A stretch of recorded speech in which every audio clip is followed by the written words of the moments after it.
Promotion নিশ্চয়ই দরকার, সেটা ঠিক আছে, কিন্তু আরেকটা জিনিসও দেখতে হবে, দু তিনটে জিনিস দেখতে হবে। এবার কিছু গানের সার্বিক অ্যাপিল থাকে, মাস অ্যাপিল, আর কিছু গানের একটু সীমিত অ্যাপিল থাকে।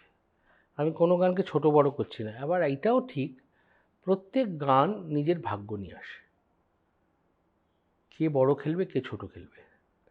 কিন্তু সেটা প্রমোশনের প্রমোশন আছে, অনেক গান আমার অনেক ভালো গান প্রমোশনও হয়েছে কিন্তু চলেনি, এরকম এক্সাম্পল দিতে পারি। So it's a long story.